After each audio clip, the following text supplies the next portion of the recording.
ادعوني استجب لكم صدق الله مولانا العظيم وبلغنا رسوله النبي الرؤوف الرحيم الصديق الامين ونحن على ذلك لمن الشاهدين والشاكرين والحمد لله رب العالمين. اللہ تعالی جل مجدہ کی حمد و ثنا حضور سید عالم صلی اللہ علیہ وبارک وسلم کی ذات بابرکات ہدیہ درود و سلام کے بعد خدا کرے کہ ہم سب سے حاضری قبول ہو اور خصوصاً آپ کی محبت قبول ہو. آپ نے جس محبت کا مظاہرہ کیا جنت میں صلہ اس کا محبوب خدا دیں گے. میری طرف سے یہ دعا ہے کہ آپ نے دین کے ساتھ یہ میرا نہیں دین کی محبت کا مظاہرہ ہے. میں حاضر ہوں یہاں آپ کے علاقہ میں آپ کی دعوت پر ارشاد پر دوستوں کے حکم پر تو یہاں کچھ دین کی باتیں کرنا ہے. اللہ اس کے رسول کے تعلق کو مضبوط کرنا ہے. آج میں اور آپ مشکلات میں پھنسے ہوئے ہیں. پوری دنیا مشکلات کی اماجگاہ ہے. خطرات ہی خطرات ہیں. ڈر ہی ڈر ہے. فتنے ہی فتنے ہیں. کوئی ایسا ملک نہیں جس میں فتنہ نہ ہو. کوئی ایسا شہر نہیں جس میں مشکلات اور مصائب نہ ہو. اب ہم کرتے کیا ہے؟ میرے گھر میں آپ کے گھر میں تکلیف ہوتی ہے, دکھ ہوتا ہے. اگر میں بیمار ہو گیا تو ڈاکٹر کے پاس چلا جاتا ہوں کہ ڈاکٹر صاحب تکلیف ہے, ذرا دیکھیں, ٹیکہ لگائیں, دوائی دیں. اگر کسی مقدمے میں پھنس جاتا ہوں تو کسی بڑے عظیم نمبردار سردار چودھری زمیندار کا سہارا تلاش کرتا ہوں.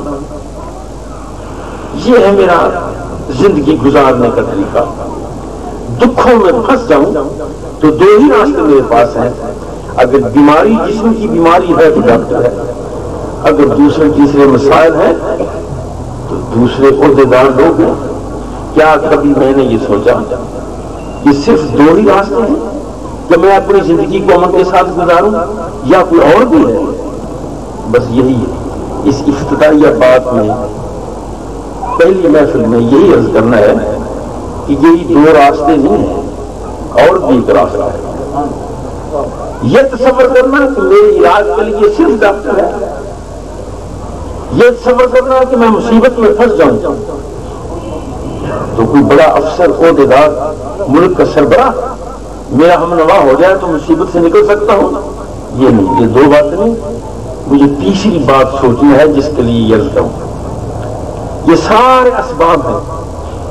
ڈاکٹر اسباب ہے, سبب ہے. علاج سبب ہے.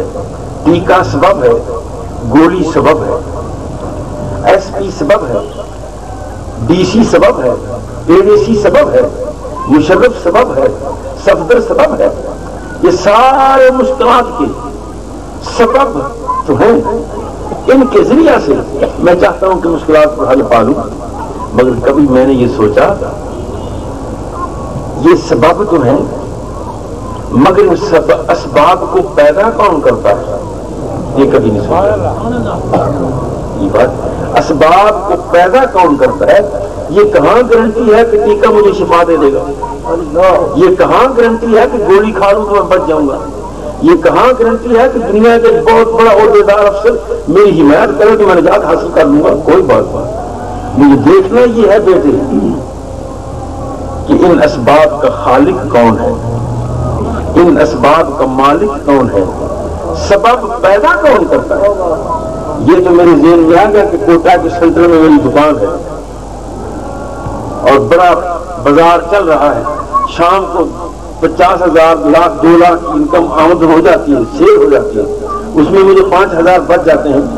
میں پوچھتا ہوں کہ اس بازار میں جس میں آپ کی دکان ہے کیا اور کوئی آپ جتنی بڑی دکان نہیں ہے؟ کئی ہوں گی. بازار بھی وہی ہے, دکانیں بھی اور ہیں, کاروباری لوگ بھی ہیں, ذہن بھی اور ہے. مگر یہ سوچو میرے عزیز کہ وہ ذات کون ہے جو گاہکوں کو تیرے پاس بھیج دیتی ہے. نعرہ تکبیر, نعرہ رسالت. اگر تیرا ذہن یہ ہے کہ 20 لاکھ تیری دکان کے اندر موجود ہے اس لیے گاہک آتے ہیں تو میں نہیں مانتا. کئی اور دکانیں ہوں گی جن میں 50 لاکھ کا سامان پڑا ہوگا, اس سے اور بھی دکانیں ہوں گی جس میں 1.5 کروڑ کا سامان پڑا ہوگا. دیکھنا یہ ہے کہ تیرے پاس اسباب کو پیدا کرنے والا کون ہے, گاہکوں کا رخ جس نے تیری طرف موڑا ہے وہ کون ہے. میں سبب کو تو دیکھتا ہوں مگر مسبب کو نہیں دیکھتا. مسبب جو اسباب پیدا کرنے والا ہے وہ مسبب ہے. یہ بات یوں ہوگی, سمجھ زیادہ آئے گی کہ میں سمجھتا ہوں لکڑی چھری وہ کاٹ دیتی ہے, جسم کاٹ دیتی ہے, کپڑا کاٹ دیتی ہے, یہ سارا. مگر یہ بھی مجھے سوچنا ہوگا کہ کاٹنے کی طاقت اس میں پیدا کون کرتا ہے. اگر چھری کی اپنی ذاتی طاقت ہے کاٹنے کی تو پھر میں آپ سے پوچھتا ہوں کہ بیٹے اگر چھری کی اپنی ذاتی طاقت ہے کاٹنے کی, وہ ہر شے کو کاٹ دیتی ہے, اس کے اندر یہ قدرت اپنی ذاتی ہے, تو پھر اس چھری نے اسماعیل علیہ السلام کا گلا کیوں نہیں کاٹا تھا؟ وجہ کیا ہے؟ جب وہی چھری جناب خلیل علیہ الصلوۃ والتسلیم پتھر پر مارتے ہیں تو پتھر کو چیر جاتی ہے. اور آپ نبی کو اللہ تعالیٰ نے یہ قوت دے رکھی ہے, طاقت دے رکھی ہے کہ پیغمبر نبوت کی قوت کا یہ عالم ہے کہ وہ کائنات کی جس شے سے چاہے باتیں کرنا شروع کر دیتے ہیں اور کائنات کی ہر شے کی زبان سمجھتے ہیں. یہ ہے نبوت کی قوت. جانور بولیں تو سمجھتے ہیں, پتھر بات کریں تو سمجھتے ہیں, درخت سلام کریں تو سمجھتے ہیں, سمندر کی لہریں کو بات کریں تو سمجھتے ہیں, اور ان کائنات کو جسے چاہے سمجھا بھی دیتے ہیں. یہ بھی ہے جسے چاہے سمجھا بھی دیتے ہیں. اب ابراہیم علیہ السلام پوچھتے ہیں کہ تو نے اسماعیل کی گردن نہیں کاٹی, وہاں تو رونگٹا نہیں کاٹا اور پتھر کو چیر گئی. تو کہتے ہیں حضور میں کیا کروں, مجھے تو 70,000 مرتبہ حکم تھا کہ خبردار اسماعیل کا رونگٹا نہ کٹے, میں کیا کر سکتی. معلوم ہوا چھری کی اپنی ذاتی طاقت کاٹنے کی نہیں ہے, کوئی پیدا کرتا ہے اور جب چاہے تو وہ چھین لیتا ہے. یہ ہے سبب. ٹیکے کے اندر اپنی شفا نہیں, اس میں شفا پیدا وہ کرتا ہے. گولی کی ذاتی شفا نہیں, اس میں شفا پیدا وہ کرتا ہے. یا جیسے آگ کا کام ہے جلا دینا, وہ جلاتی ہے کپڑے کو, لکڑی کو, بندے کو, لوہے کو پانی بنا کر بہا دیتی ہے. یہ حقیقت ہے. مگر کوئی سمجھے کہ آگ کی اپنی ذاتی طاقت ہے جلانے کی, تو میں نہیں مانتا. اس لیے نہیں مانتا, اگر اس کی اپنی ذاتی طاقت ہوتی کہ جسے چکی جلا دیتی تو پھر میں آپ سے پوچھتا ہوں کہ نمرود کی آگ نے ابراہیم علیہ السلام کو کیوں نہیں جلایا تھا؟ معلوم ہوا آگ کے کتنے ہی بڑے شعلے کیوں نہ ہوں, آگ کے شعلے آسمانوں سے کیوں نہ باتیں کر رہے ہوں, جب تک خدا کی طرف سے جلانے کا حکم نہ ہو آگ بھی نہیں جلا سکتی. یا نارو کونی بردم وسلام علی ابراہیم, ہم نے آگ سے کہہ دیا تھا کہ خبردار ابراہیم کو نقصان نہ پہنچے. یا جیسے زہر, میں سمجھتا ہوں کہ زہر کھانے سے آدمی مر جاتا ہے, لوگ زہر کھاتے ہیں مرتے رہتے ہیں, زہر لوگوں کو دی جاتی ہے وہ موت آ جاتی ہے. مگر یہ سمجھنا کہ زہر کی اپنی ذاتی طاقت ہے مارنے کی, تو یہ بھی نہیں. اگر زہر کی اپنی ذاتی طاقت ہوتی تو خالد بن ولید رضی اللہ تعالیٰ نے زہر کا بھرا ہوا پیالہ پی لیا تھا, موت نہیں آئی تھی. یہ 3-4 مثالیں لے کر میرے بیٹے میں آپ کو سبب کی دنیا سے گزر کر مسبب تک لے جانے کی کوشش کر رہا ہوں کہ آپ اپنی دکان پر انحصار نہ کریں, آپ اپنی ہوشیاری پر انحصار نہ کریں, آپ اپنے 50 لاکھ کے روپے پر انحصار نہ کریں. دیکھیں یہ کہ آپ کے پاس گاہک کون بھیجتا ہے. آپ اپنی زمین پر نمبرداری پر کہ میرے پاس 10,000 ایکڑ زمین ہے, میں پوچھتا ہوں کہ آپ نے زمیندار نے, آپ نے تو اپنی زمین میں سینکڑوں من گندم بکھیر دی ہے, سینکڑوں من گندم بکھیر دی ہے, اور زمین وہ شے ہے جو لوہے کو کھا جاتی ہے, لکڑی کو کھا جاتی ہے, جسموں کو کھا جاتی ہے, پتھروں کو تباہ کر دیتی ہے. مگر دیکھیں آپ یہ زمین پر نہ دیکھیں, دیکھیں یہ کہ زمین کو کس نے حکم دے دیا کہ خبردار اس زمین دانے کو ضائع نہیں کرنا, کھانا نہیں ہے اگانا ہے. وہ کون ہے جو زمین کو دانا کھانے نہیں دیتا اگانے پر مجبور کر دیتا ہے وہ اللہ ہے۔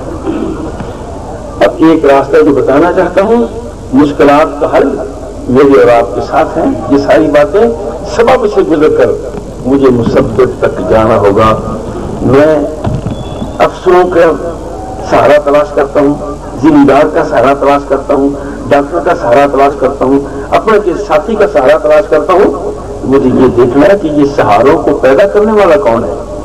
وہ اللہ ہے۔ تو دعا ادعونی استجب لکم، اللہ کے کائنات فرماتا ہے کہ دنیا عالم اسباب ہے وہ بھی خیال کرو، مگر میرے بندو میں تمہیں ایک دعوت دیتا ہوں، مجھے بلاؤ، بلا کر تو دیکھو، مجھے بلاؤ، بلا کر دیکھو تو صحیح، مجھے پکارو، پکار کر دیکھو تو صحیح، ادعونی مجھے بلاؤ، جب تم دکھوں میں آ جاؤ تو مجھے بلاؤ۔ یا اللہ ہم تجھے بلائیں، تیری درخواست تیری بارگاہ میں کریں تو نتیجہ کیا ہوگا؟ فرمایا استجب لکم، میرے بندے نتیجہ یہ ہوگا بلاؤ کہ تم مانوں گا میں، تمہاری باتیں ہوں گی، تمہاری درخواستیں ہوں گی، مانتا میں چلا جاؤں گا۔ تو دعا وہ وظیفہ ہے جو بندے کو سبب سے مسبب تک پہنچا دیتا ہے۔ دعا مانگنے میں ایک خوبی یہ ہے، کمال یہ ہے، جس کی ہم اہمیت نہیں سمجھتے کہ صاحب نماز پڑھی اور بھاگتے گئے۔ آج کل تو روش پیدا ہوگی کہ صاحب دعا کی ضرورت ہی کیا ہے، نماز خود دعا ہے، یہ دعا سے دوری کی باتیں اچھی نہیں ہیں۔ دعا وہ وظیفہ ہے جس کے کرنے سے 1,24,000 نبیوں کی سنت ادا ہو جاتی ہے۔ ایک فائدہ دعا مانگنے میں میرے عزیز بیٹے، دوسرا فائدہ یہ ہے دعا مانگنے میں کہ دعا وہ عبادت ہے۔ نماز کا خلاصہ بھی یہ ہے کہ بندہ خدا تک پہنچے، روزے کا خلاصہ بھی یہ ہے کہ بندہ خدا تک پہنچے، حج کا نتیجہ بھی یہ ہے کہ بندہ خدا تک پہنچے۔ یہ سارے ذرائع ہیں، ذریعے راستے ہیں خدا تک پہنچنے کے، مگر سارے راستے لمبے ہیں، لمبے ہیں۔ جو روزہ 18 گھنٹے کا راستہ ہے، حج 1.5 مہینے کا راستہ ہے، زکوٰۃ پیسے دینے آسان نہیں اللہ کی راہ پر، یہ بھی لمبا راستہ ہے۔ دعا اللہ کی بارگاہ میں پہنچنے کا شارٹ کٹ راستہ ہے، مختصر ترین راستہ۔ اے اللہ میں بیمار ہوں، پہنچ گیا۔ یا اللہ میں دکھی ہوں، رب سے باتیں شروع ہوگی۔ یا اللہ میں مصیبت زدہ ہوں، باتیں شروع ہوگی۔ یا اللہ کوٹے کے لوگ پریشان ہیں، مدد کر۔ یا اللہ پاکستان غیر مستحکم ہوتا چلا جائے، ویسے مضبوط کر دے۔ یا اللہ پاکستان میں قحط سالی کے آثار نظر آ رہے ہیں، قحط سالی کو دور کر دے۔ میں جب دعا کرتا ہوں تو فوراً ایک لمحے میں میری باتیں خدا سے شروع ہو جاتی ہیں۔ دو تیسری بات دعا مانگنے میں میرے عزیز بیٹے فائدہ یہ ہے کہ دعا سے تکبر ٹوٹتا ہے، متکبر آدمی ختم ہو جاتا ہے۔ جب میں نے سر سجدے میں رکھ دیا اور سبحان ربی الاعلیٰ کہا، تکبر گیا۔ جب ہاتھ اٹھایا کہ یا اللہ مجرم ہوں معاف کر دے، تکبر ختم ہو گیا اور عجز پیدا ہوتا ہے۔ اللہ عجز کو قبول کرتا ہے، تکبر کو وہ قبول نہیں کرتا۔ جب بندہ اپنے عجز کو لے کے بارگاہ قدس میں پہنچتا ہے تو حالات بدل جاتے ہیں۔ آپ اپنے بازار کا اندازہ لیں گے، سبزی منڈی یہاں آپ کی ہے، فروٹ منڈی ہے، اگر کسی آدمی کے پاس گندا فروٹ ہے، گندا مال ہے، بدبودار سیب ہے، تو اسے منڈی سے نکال دیں گے کہ جا یار گندا، مکھیاں بیٹھ رہی ہیں، مچھر ہے، غلاظت ہے، کون ہے؟ وہ بیچارہ چھاپڑی اپنی اٹھاتا ہے، غریب مزدور ہے، وہ اٹھا کر اپنے دوست کے دروازے پر چلا جاتا ہے کہ مجھے منڈی والوں نے نکال دیا ہے، مجھے کہیں بیٹھنے کی جگہ نہیں، فٹ پاتھ پر کوئی بیٹھنے نہیں دیتا، چلو یہ میرے دوست کی کوٹھی ہے، میں اس کے سامنے ریڑھی لگا لیتا ہوں۔ اب وہ اس کے سامنے ریڑھی لگا لیتا ہے، بیچارہ مالک کوٹھی کا مالک، اس کا دوست یار جو ہے وہ آ جاتا ہے، وہ کہتے ہیں یار کیا مصیبت ہے، ہزاروں مکھیاں پنپنا رہی ہیں، بدبو ہے، بچوں کا مزاج خراب ہو رہا ہے، جا بابا لے جاؤ، کہہ یہ رہا ہوں۔ دکھ کے وقت اپنے جواب دے جاتے ہیں، میرے بیٹے دکھ میں کوئی کام نہیں آتا، مصیبت میں لوگ چھوڑ کر چلے جاتے ہیں، 4 پیسے ہوں تو سلام بھی لوگ کر لیتے ہیں، غربت آ جائے تو کمی کترا جاتے ہیں۔ کیا یہ رہا کہ تیرے گندے مال کو گندے مال کو، تیرے چھابی کا مال متفن بدبودار ہے، لوگ راستے سڑ جائیں گے، بدبو آ رہی ہے، مال گندا ہے، دوست چھوڑ جائیں گے، یار چھوڑ جائیں گے، سجن بیلی متر جواب دے جائیں گے، مگر ذات قدس اللہ کے کہنا اگر تو اپنے گندے مال کو، میرے پاس گندا مال کیا ہے؟ جھوٹ بولنا میرے پاس گندا مال ہے، دھوکہ دینا گندا مال ہے، ماں باپ کی گستاخی گندا مال ہے، بیوی پر ظلم گندا مال ہے، بیٹی کا حق مارنا گندا مال ہے، پڑوسی کو تنگ کرنا گندا مال ہے، گھٹ توڑنا گندا مال ہے، لوگوں کی غیبت کرنا گندا مال ہے، یہ سارے میرے جرائم برے ہیں۔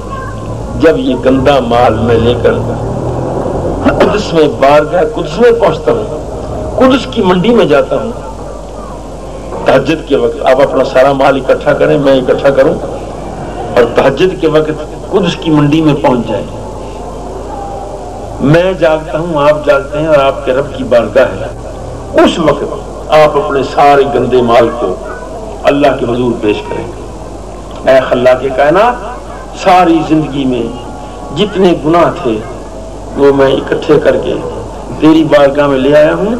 لوگ مجھ سے نفرت کرتے ہیں، میرے شرابی ہونے کی وجہ سے میری ماں باپ بھی نفرت کرتے ہیں، زانی ہونے کی وجہ سے لوگ نفرت کرتے ہیں، دھوکے باز ہونے کی وجہ سے لوگ برا سمجھتے ہیں، فراڈی ہونے کی وجہ سے لوگ برا سمجھتے ہیں، ظلم کی وجہ سے لوگ برا سمجھتے ہیں۔ یہ سارے میرے جرائم ہیں جو تیرے پاس لے کر آئے ہیں۔ میرے اللہ، میری زندگی میں کوئی میرا اچھا کام تھا ہی نہیں، اگر کوئی اچھا ہوتا تو وہ بھی لے آتا۔ اب یہ حکم کیا ہوتا ہے؟ یہ نہیں کہ کیا دفعہ ہو جاتا، ساری زندگی گناہ کر کر کے، جھوٹ بول کے، دھوکے کر کے، فراڈ کر کے، مکاری کر کے، عیاری کر کے، قتل و غارت کے بعد آج میرے پاس آ گیا، جہاں مجھے جا، کبھی ایسا نہیں، کبھی ایسا نہیں ہوگا، نہ ہوا ہے نہ ہوگا۔ تجربہ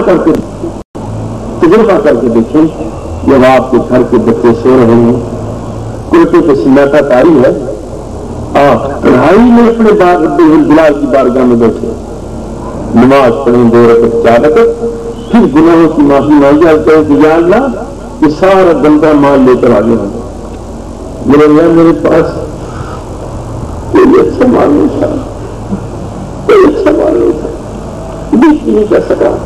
ماں باپ کے ساتھ دل محنت کیا ہے، جس ماں باپ نے مجھے پالا پوسا جوان کیا، اپنے بڑوں کے ساتھ زیادتی محنت کی ہے، بیٹی پر ظلم محنت کیا ہے، اپنی ساری جائیداد کا مال بیٹے کو بنا دیتا ہوں کہ میرے 2 بیٹے ہیں، وہ ساری زمین میری مال کو میرے بیٹے ہیں، اور جائیں جہنم میں میری بیٹیاں، میں نے بس ان کی شادی کر دی ہے، حکمہ ان کا دے دیا، اگر جہیز دے دیا تھا، انہیں 10 لاکھ دیتے، کیا ہے اس کو کیا لگتی تھی؟ یہ میرے مظالم ہے، بیٹی پر مظالم ہے، بیٹوں پر ظلم ہے، ماں باپ پر زیادتی ہیں، لوگوں پر زیادتی ہیں، یہ سارے حرکتوں کی یا اللہ سارے گناہ ہیں۔ اب تیری بارگاہ میں آ گئے، نہ کہیں جہاں میں اما ملی، جو اما ملی تو کہاں ملی، میرے جرم ہائے سیاہ کو کہ رسم بندہ لباس، یا اللہ آگے ہوں معاف نہ دے۔ ایک دن بیٹھا دوسرے دن دعا کر رہا ہے، پتہ ہو تو نتیجہ کیا نکلتا ہے؟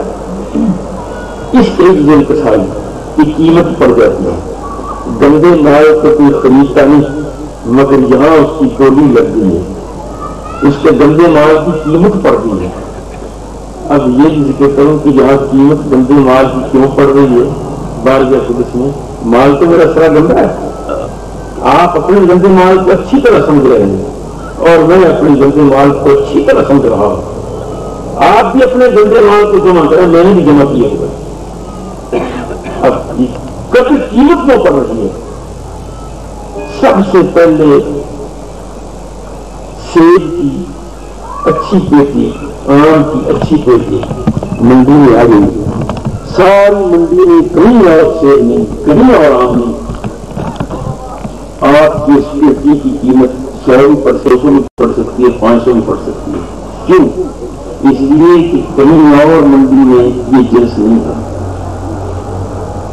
کوئی نمبردار کوئی چودھری کوئی مال وہ 200-400 روپئے میں خرید لے گا، کیونکہ اس کے مقابلے کی جنس نہیں ہے۔ منڈی میں کوئی اور سیب نہیں نظر آ رہا، کوئی اور آم نظر نہیں آ رہا، اس لیے قیمت بڑھ گئی۔ اگر اس مثال سے میں یہ کہہ دوں کہ میں جو گندا مال لے کر بارگاہ قدس میں پہنچا ہوں تو وہ منڈی وہ ہے جس منڈی میں یہ مال لے گیا ہوں، جھوٹ کا، برائی کا، عیب کا، غیبت کا، شانت کا، بدماشی کا، قتل کا، ڈکیتی کا، یہ سارے ہے اس منڈی قدس کی منڈی میں لے گیا ہوں جہاں یہ سامان ہے ہی نہیں۔ خدا کی قدس کی منڈی میں نہ جھوٹ ہے، نہ کمی ہے، نہ عیب ہے، نہ جرم ہے، نہ خطا ہے، نہ برائی ہے، نہ زیادتی ہے، کوئی عیب نہیں ہے۔ اور وہ قدس کی منڈی ہے، وہ قدس کی منڈی ہے، وہ قدوس السلام کی منڈی ہے، وہ رب الجلال کی منڈی ہے، جس میں میں اپنے گناہوں کو لے کر گیا ہوں۔ البتہ تو تمہارا میرے پاس کچھ نہیں تھا، تو ہم فرما لو میرے عزیز بیٹے، آپ جانتے ہیں پھر نتیجہ کیا ہوتا ہے؟ خیات کائنات سارے زمین و آسمان کے فرشتوں کو بلاتا ہے اور فرماتا اشہدوا یا ملائکتی، میرے فرشتوں گواہ ہو جاؤ، عرش والوں تم بھی گواہ ہو جاؤ، کرسی والوں تم بھی ہو جاؤ، یا کلم والوں تم بھی ہو جاؤ، جنت والوں تم بھی ہو جاؤ، زمین والوں تم بھی میرے گواہ بن جاؤ۔ اشہدوا یا ملائکتی ان عبدی لیس لہ غیری، میرے فرشتوں گواہ ہو جاؤ یہ میرا بندہ ہے۔ دیکھو نا کل سے بیٹھا ہے، کل بھی یہ ساری رات روتا رہا ہے، مجھ سے معافی مانگتا رہا ہے، اس کی کل کی رات بھی گزر گئی، آج بھی اسی دھن میں بیٹھا ہے، جرم لے کر آگے ہے، مجھ سے معافی چاہتا ہے کہ میں اس کے گناہوں کو معاف کر دوں۔ اشہدوا یا ملائکتی، میرے فرشتوں گواہ ہو جاؤ، ان عبدی لیس لہ غیری، یہ میرا بندہ ہے جسے میرے علاوہ کوئی دروازہ ملا ہی نہیں، کوئی دروازہ ملا ہی نہیں، مطلب چھوڑ کر چلا جاتا۔ فقد غفرت لہ ذنبہ او کما قال، میں نے اس کے سارے گناہوں کو معاف کر دیا۔ اب دیکھیے کہ قیمت پڑ گئی ہے، میرے گندے مال کی بھی قیمت پڑ گئی، کس کے ساتھ؟ میری عزت کے ساتھ، کس کے ساتھ؟ دعا کے ساتھ۔ ادعونی استجب لکم، مجھے بلاؤ میں تمہاری دعاؤں کو قبول کرتا ہوں۔ چوتھا فائدہ دعا مانگنے میں میرے عزیز بیٹے یہ ہے کہ دعا میں باقی انبیاء رہ گئے، خود سید انبیاء کی زبردست سنت ادا ہو جاتی ہے۔ ام المومنین سید عائشہ صدیقہ رضی اللہ تعالی عنہ ارشاد فرماتی ہیں کہ حضور صلی اللہ علیہ وسلم ایک رات میرے حجرہ میں تشریف فرما تھے، میری بھی آنکھ لگ گئی، میں بیدار ہوئی تو حضور نہیں تھے، کئی قسم کے خیالات پیدا ہوئے۔ فرماتے ہیں میں اٹھ کر باہر جنت البقیع پر، ہاں اللہ کے رسول قبرستان میں کھڑے ہوئے دعا مانگ رہے تھے اور امت کے لیے دعا مانگ رہے ہیں، حتی طلع الفجر، اتنی دعا کی کہ فجر طلوع ہو گئی اور ساری سر رات دعا میں گزر جاتی ہے، سارا سر دن دعا میں گزر جاتا ہے، حضور کی سنت ادا ہوتی ہے۔ تو دعا وہ سبب ہے میرے بیٹے۔ البتہ اس دعا میں آخری بات، اس دعا میں جو آج جس کا آغاز ہم کر رہے ہیں دعا سے، ایک دو دن جو آپ کے ہاں ٹھہروں گا وہ یہی ہوگی کہ اس قسم کی باتیں آپ سے ہوں یا حضور صلی اللہ علیہ وسلم کی سیرت مقدسہ پر کچھ باتیں ہوں۔ دعا کے اندر جب میں اور آپ دعا کریں تنہائی میں، ایک تو یہ ہے، کبھی آپ نے اس پر خیال کیا اہدنا الصراط المستقیم، یہ دعا ہے، اے اللہ ہمیں سیدھی راہ ہدایت کر، سیدھی راہ پر چلا۔ نماز میں اور آپ پڑھتے ہیں یہ دن ہے، ہم سب کو ہدایت دے دے، میں نماز اکیلا پڑھوں پھر بھی یہ دن ہی پڑھتا ہوں، یہ دن نہیں ہے، یا اللہ مجھے ہدایت دے، آپ اکیلے نماز پڑھتے ہیں، آپ بھی یوں ہی پڑھتے ہیں، یہ دن یا اللہ ہم سب کو ہدایت دے دے، یہ کیوں ہے؟ اس میں فلسفہ یہ ہے کہ اگر تو اکیلا نماز پڑھ رہا ہے اور یہ کہے کہ یا اللہ مجھے ہدایت دے دے، اگر کوئٹے کے اندر ایک ہدایت والا بندہ ہو اور باقی ساری آبادی بے ہدایتی ہو تو اس کی زندگی کیسے گزرے گی؟ اس بندے کی اچھی زندگی گزارنے کے لیے بڑا ضروری ہے کہ کوٹے کے سارے لوگ ہدایت والے ہوں۔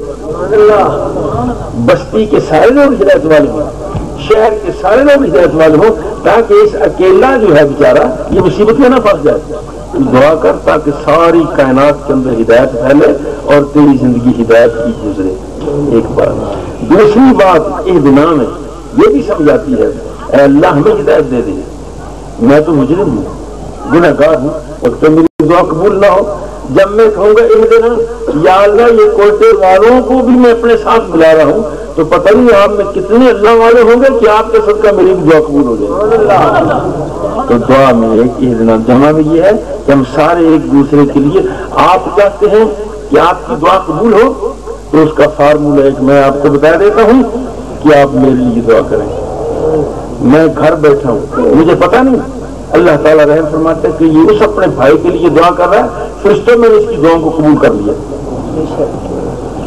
تو دعا بہت بڑا خزانہ، اس میں عجز پیدا ہونا چاہیے، دعا میں اخلاص ہونا چاہیے، اور پھر آدمی کو سبب سے گزار کر کے دعا مسبب تک لے جاتی ہے. عمر فاروق رضی اللہ تعالی عنہ کا زمانہ پاک ہے. ایک گویا ہے مولانا رومی رحمۃ اللہ علیہ، اس کا واقعہ نقل کرتے ہیں مسنی شریف میں. تو وہ ساری زندگی وہ شرابی رہا، بدماش رہا. فاروق اعظم کی عدالت سے اسے کوڑے لگتے رہے، بوڑھا ہو گیا، گلے نے جواب دے دیا، رنگ سر ختم ہو گئے، گلا جواب دے گیا. اب کوئی گانے کے لیے بلاتا نہیں، کہیں محفل جمتی نہیں، پیسے آتے نہیں، بھوکا مرنے لگا. لوگوں نے بھی دینا چھوڑ دیا، یہ بابا دے گا کہاں سے؟ کوئی گھر کا سہارا نہیں، سارے چھوڑ گئے. جتنے مداح تھے کہ گویا بڑا شاندار ہے، سارے چھوڑ گئے. ایک دن خیال آیا کہ مر تو رہا ہوں، کیوں نہ ہو کہ جنت البقیع میں جا کر توبہ تو کر لوں. دعا اٹھا گھر سے، جنت البقیع میں آ گیا، مدینہ منورہ کا واقعہ، اور روتا رہا، روتے روتے بے ہوش ہو گیا. اخلاص تھا کہ اے اللہ میرا کوئی سہارا نہیں تیرے بغیر، تو میری مدد فرما، میرے گناہوں کو معاف کر دے. موج میں جب آ گئے قطرہ سے دریا کر دیا، پڑ گئی جس پر نظر بندہ سے مولا کر دیا، دریائے رحمت جوش میں آ گیا. فاروق اعظم اس وقت خلیفۃ المسلمین ہے، امیر المومنین ہے. یہ بندہ یہاں قبرستان میں رو رہا ہے، بے ہوش ہو کر سو گیا. الہام ہوتا ہے امیر المومنین کو کہ عمر ہمارا ایک یار جنت البقیع میں پریشان ہے، اندازہ کریں. امیر المومنین کو حکم ہوتا ہے، اسے کہتے ہیں الہام. نبی کو وحی ہوتی ہے، اور نبی کے علاوہ صحابہ اہل اللہ غوث قطب ابدال میں الہام ہوتے ہیں. الہام ہوا کہ ہمارا ایک دوست جنت البقیع میں پریشان ہے، جاؤ اس کے لیے کھانا لے کر جاؤ. آئے ہیں، بیت المال سے سامان لیا، جنت البقیع میں ہے. تلاش کیا کہ وہ کون ہے خدا کا یار، کون ہے خدا کا دوست جس کے لیے مجھے حکم ہوا میں زیارت تو کروں. کوئی آدمی نظر نہیں آیا. چلتے چلتے دیکھا تو وہی بابا بوڑھا گویا بے ہوش پڑا ہے. دیکھ کر فرماتے ہیں کہ یہ تو نہیں ہو سکتا خدا کا یار، اسے تو اتنی مرتبہ میرے دربار کے جرم میں کوڑے لگ چکے ہیں، یہ کیسے اللہ کا بندہ ہو سکتا ہے. رخ موڑا، توجہ ہٹا لی، واپس آنے لگے تو بارگاہ قدس سے پھر حکم ہوا، عمر یہی یار ہے،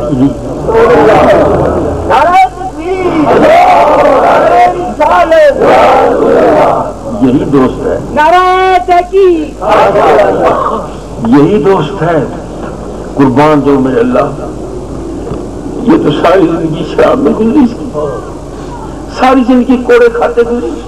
فاروق کی عدالت سے 12 سزائیں کھا چکا ہے، اور مدینہ منورہ کے لوگوں میں یہ بھی قسم کا شرابی آدمی ہے، بد کردار آدمی ہے. یہ تیرا یار کیسے بن گیا، تیرا دوست کیسے، یہ تو دشمن ہے. تو جواب ملا، ہاں فاروق کبھی دشمن تھا مگر اب یاری ہو گئی ہے، اب ہماری یاری ہو گئی ہے. اللہ کے کائنات رحم آ گیا تھا اس بندے پر. جب کوئی بندہ اس کا اپنے گناہوں کو لے کر، جرموں کو لے کر اس کی حضور حاضر ہو جاتا ہے، وہ کریم ہے، وہ رؤوف ہے، وہ غریب نواز ہے، وہ رب العالمین ہے، وہ سب کو پالنے والا ہے، اسے رحم آ جاتا ہے۔ فرمایا عمر کبھی دشمن تھا، اب کل سے دوستی ہو گئی۔ یار دوستی کیسے ہوگی؟ تو جواب ملتا ہے، پھر الہام ہوتا ہے کہ دوستی یوں ہوئی، وہ خلوص سے آ گیا، اس نے خلوص کے ساتھ ہم سے معافی مانگی، ہم نے معاف کر دیا، درمیانی بات نکل گئی، اور فرمایا کہ جاؤ، یہی ہے، یہی بندہ ہے جس نے ساری زندگی گناہوں میں گزاری ہے، مگر عاقبت اچھی ہے، انجام اچھا ہو رہا ہے۔ فرمایا یہ سویا ہوا ہے، اسے جا کر جگانا نہیں۔ کہاں خلیفۃ المسلمین کا مقام، کہاں امیر المومنین کا مقام ہے، اور حکم ہوتا ہے کہ اس گویے کے سرہانے جا کر بیٹھ رہو، جب تک وہ خود نہ جاگے تم نے نہیں جگانا۔